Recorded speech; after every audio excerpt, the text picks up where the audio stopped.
Okay, it's 3 o'clock on November 8th. We'll go ahead and call to order the meeting of the Hayden Urban Renewal Agency. Sandy, could you do a roll call of the members, please? Steve Meyer. Yes. John Young. Yes. Colin Meehan. Here. Robin Mitchell. Here. Matt Roder. Here. Okay, it appears that all members are here. Are there any additions or corrections to the agenda that are, do not involve action items? Okay, hearing none, we'll roll forward with this agenda. Are there any conflicts of interest for any of the action items included on this agenda? No. Hearing none, we'll roll forward. How about visitor or public comments? I see we have Sandy White here. Yes, thank you. Yeah, I just would like to say that the past 3 months, it's been a little hard to find the meetings online, or when the times, because they've been changing. And then today's meeting was listed on your website as 1 o'clock. And so I was just kind of thrown off. So I was just wanted to comment that. And Sandy had called in to the office this morning. Right. And we responded. It was posted as 3 o'clock on the agenda, upstairs and downstairs. And when you downloaded the packet, it was also 3 o'clock, but I missed the 1 o'clock. And for the past few months, it has been a little hectic kind of getting the group together. And so we're trying to get back on track for a regular scheduled time. Okay, yeah, Thank you, Rob. Yeah. We'll make sure, as Rob said, that we try and keep that up to date. thank you so much. Okay, consent calendar. We've got the minutes, bills, and no financial reports this month. I will, Pete had called me earlier today, or left an email with me, and the only correction that he suggested is when we went into executive session, we did it via roll call vote, and so we need to show how each person voted. Okay. I'll make that change. Sandy, thank you. Okay, anything else for the consent calendar?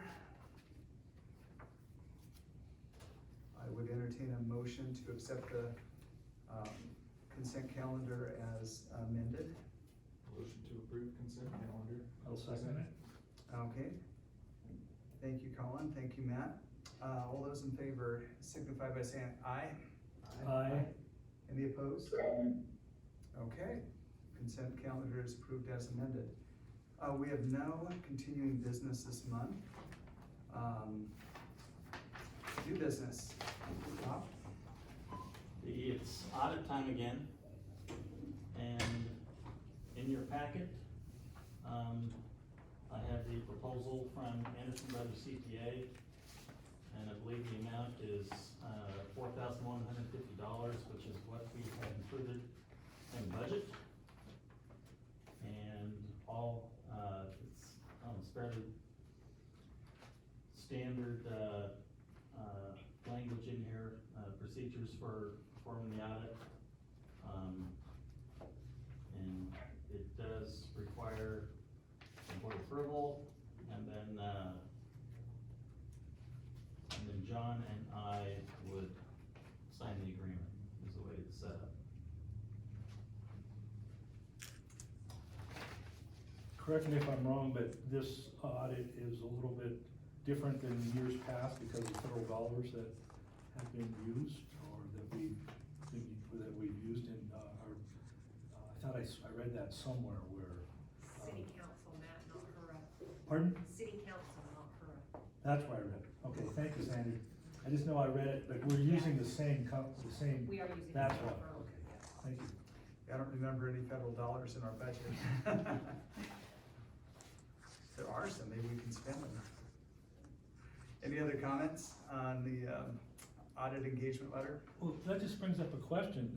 Can HURA apply for federal dollars? I don't know. For any grants?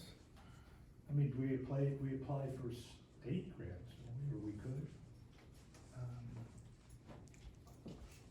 I don't know that we can even apply for state grants. Why not? Well, I'd have to see what the legislature gives us the ability to do. I guess that's a question for our council, Pete. Maybe you could research that and tell us whether or not, the Idaho State Code allows HURA to, apply for any state or federal grants.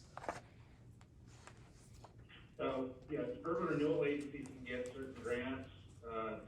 They don't have the ability to obtain grants freely like municipalities do. I've been practicing for 20 years, and the urban renewal agencies I've been involved with, we've never received a grant from the state or the feds, so.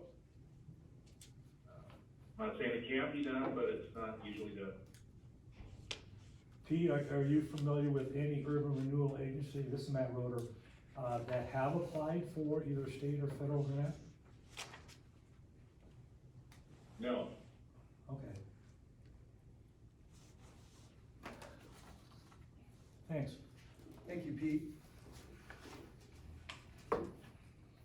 Any other comments or thoughts about, or discussion about the Anderson Brothers audit engagement letter? Hearing none, I would entertain a motion to accept the audit engagement letter as presented. I move that we accept the Anderson Brothers proposal audit engagement letter as presented. Thank you, Rhonda. Thank you, Colin. We have a motion and a second. Any further discussion? Hearing none, I'll call for the vote. All those in favor signify by saying aye. Aye. Aye. And We Steve, should do a roll call vote on that, actually, Chairman, sorry. Okay. Sandy, would you help us with the roll call vote, please? Mr. Meyer, Yes. Mr. Young, Yes. Mr. Meehan, Yes. Ms. Mitchell, Yes. Mr. Roeder. Yes. Okay, the Anderson Brothers audit engagement letter is unanimously approved. We will sign that after the meeting so we can get it back to them. New business, discussion of district expansion extension. You guys all have a copy of the memo presented by our attorney. Do you wanna just kind of give us the 30,000-foot view on this, Pete? Yeah, it's pretty straightforward for expanding the geographic boundaries. You can expand it one time by 10% of the total area of the existing district. And then another caveat is just with like the existing district, the base roll for the expanded district can't exceed 10% of the current assessed value of all taxable property within the city. And then for extension of the termination date, since it's already at 24 years, really the only way you can go longer than that is if bonds are issued, or if existing bonds are refinanced, you can go up to 30 years to pay off those bonds. But anything in excess of a 24-year term, all the revenue allocation proceeds after that term you have to use to solely repay the bonds, and then anything over that amount is refunded to taxing districts on a pro rata basis. So Pete, this is Robert. Hypothetical situation, can you pay for normal operating expenses during that time with that money? Over the, anything, if you're outside of the 24 years? Yeah, let's say that we, extend the district and we're beyond, December 31st, 2029. And we have monthly expenses that we incur as time goes on.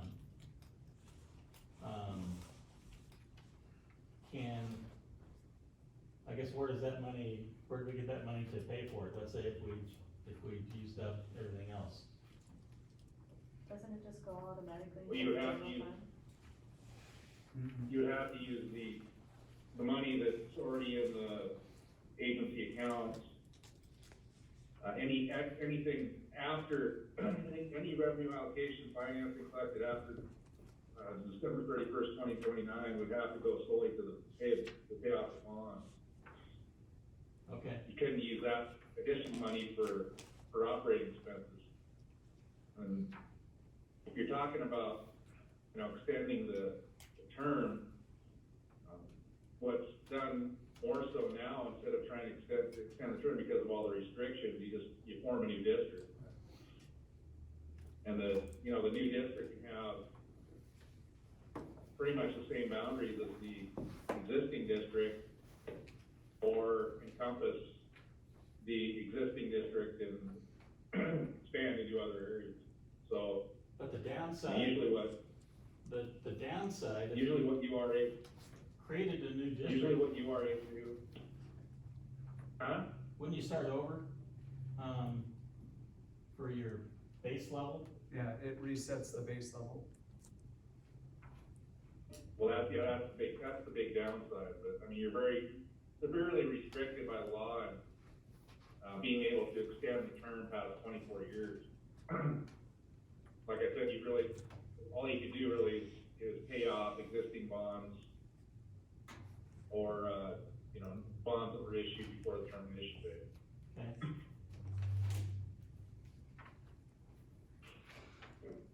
And, question, currently, we do not have any bonds that we owe on, is that true?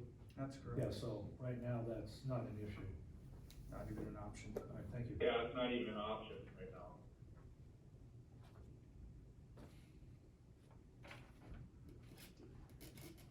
Well, I know I threw this out there just so because we've had conversations about expanding the district or starting another district, and one of our issues, of course, is the growing value within the district. Is we're pretty constrained. Rob and I ran the numbers, a year ago, Rob? We kind of did one of these, and we're kind of constrained on whether or not we could create another district, because we're gonna bump up against that 10% pretty quickly.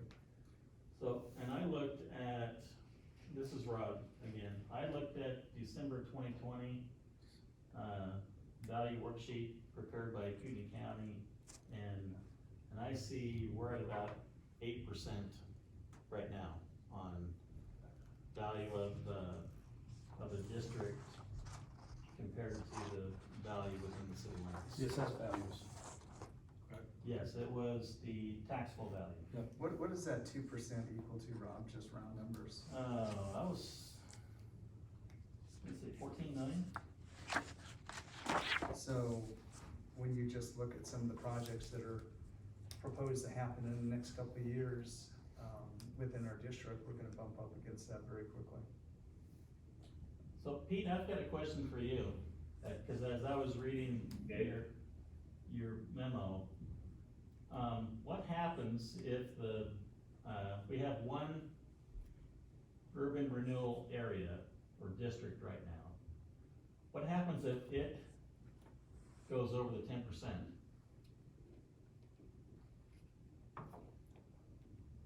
It can't exceed at any time 10%. Then what do you do if it does? You de-annex property. You have to go through a de-annexation process, which is basically a plan amendment, and shed property from the district. Okay, thank you.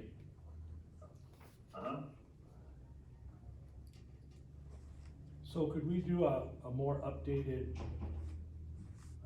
look at where our percentage is today? Cause that was, what you said was general, I have to wait for the county to come out with those numbers. and that will be when? In 2020, it was December. Oh, so we may have some, so it would be helpful if we could see where we are now, whether that's gone down to 7% or if we're right up at 10.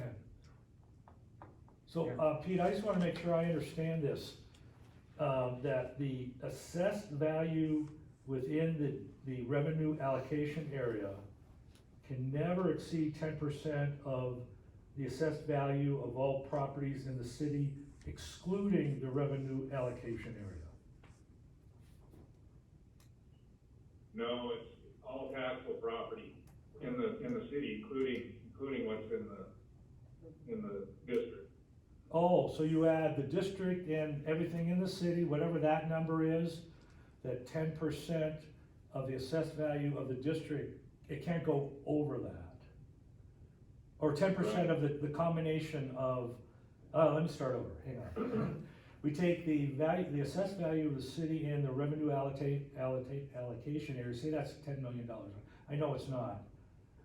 But if the district had a value of $1 million, which is 10%, that's our limit. We can't go over that. Is that correct? Yeah, you take the current assessed value, all taxable property in the city, including what's in the urban renewal district. And then the base assessment roll can't be more than 10% of that amount. So Rob, what you got there from the county, they break out the valuation of the district versus the overview? Or do you have to do They that? do. They do? They do. Okay. Okay, so.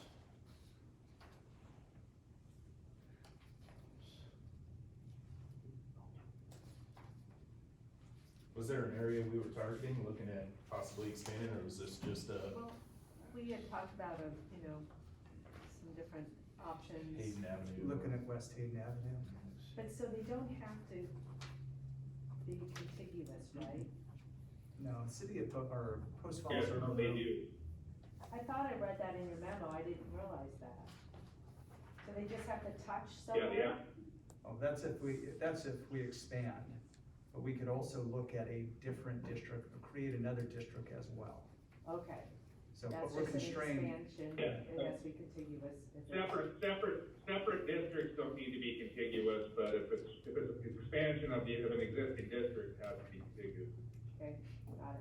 but it may be in our better interest to have a separate district rather than tie the two together, because expanding this one still sunsets in 2029. Plus, we're running up to our limit. With the second district, would the limits have to meet what we have now? Yeah, it's the same limitation as 10%. So total of any urban renewal district in the city. Okay, But so if know you, what- let's say you increase the taxable value in a parcel, by $20 million, that also, not only does the numerator increase by 20 million, but the denominator does this too. So as long as we're not losing value in the other parts of the city, we ought to stay below that 10%. Right. I mean, as long as our commercial growth values are tracking with the other values aren't going down, we ought to stay around that 8% that we're at, so. Pete, another question, that if another revenue allocation area was to be formed, would that require city council approval? Yes, yeah, the city council has to approve the new district and the plan for that district. The urban renewal agency really just recommends approval of a plan in a district, and the city council has the final say. Thank you.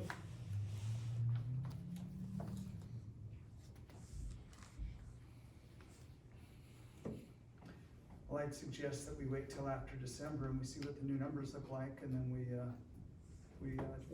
ask city staff to, look at the growth in our city and what areas, what targets outside of our current revenue allocation area would it be prudent to do another, district at.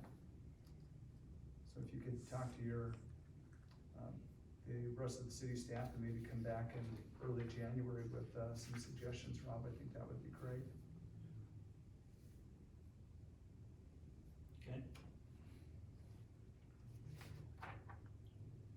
Anything else on district expansion or extension? No?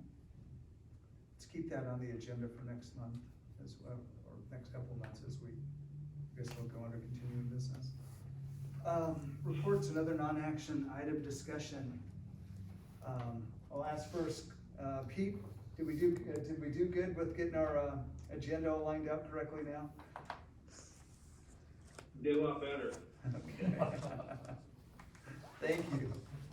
Rob, the first item on there is Executive Director's Report. I do not have a formal report. Talking about the district values was one thing that I wanted to touch on. So I also wanted to just kind of give everybody a heads up. You know, we've got the promissory note out there for the 24-inch sewer that we're paying for or reimbursing as part of the tax increment financing. And Sandy prepared a report for me. We're about 57% paid back on that. So, Rob, can I and ask that's a through question? 5 years.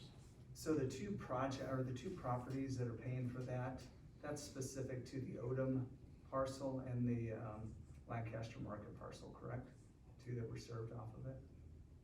Yes. Okay, It that's what I may, I wanted to double check, but it may also include The new development. the new development. as Which well. is Hayden Canyon?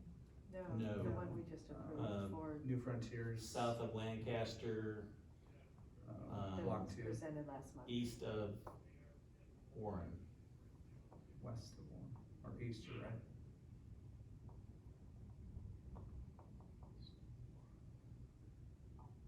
Ron Rock's project. Oh, the last meeting, oh, Yeah. yeah, just what, it was a week ago or so? Mm-hmm. Seemed like it was last night. It's been a busy couple of months. It'd be nice to go ahead and check and see which areas are actually funding that one. Cause that's gonna, I can do that. You've got the parcels in that report I gave oh, you. there you go.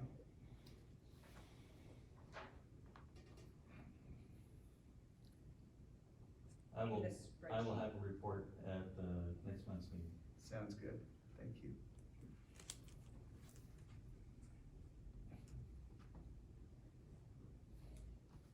So is that it for your executive director's report for this month then? Let me just double check.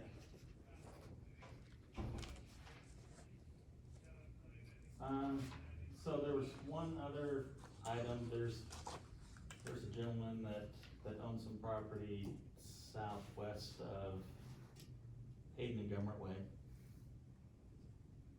I'll let y'all get the visual. Came in and talked to one of our planners, I think about a week ago. And sounded like he was interested in selling the property or just interested in her buying the property. I tried giving him a call, just to kind of see what he had in mind. There might be up to 4 parcels involved, but it might be an opportunity for a redevelopment. I think, didn't you approach us before? He did, One time. he never physically came in, and I told him that he ought to come in and meet the board and present, and I know he has some ideas on development, but it's never gone any further than What that. was the approximate location of that? Southwest corner, Of, Hayden and Government Way, Excluding the behind- convenience yes. store. excluding the convenience store. Kind of has a very narrow parcel that runs off of Government Way and then a kind of one that attaches to Hayden Avenue. Mhm. Is that correct, like the Big L or something? Yes. So, I thought I'd throw that out. I did try calling back, but, no answer. Seems like you talked to Connie about the same thing a couple of years back.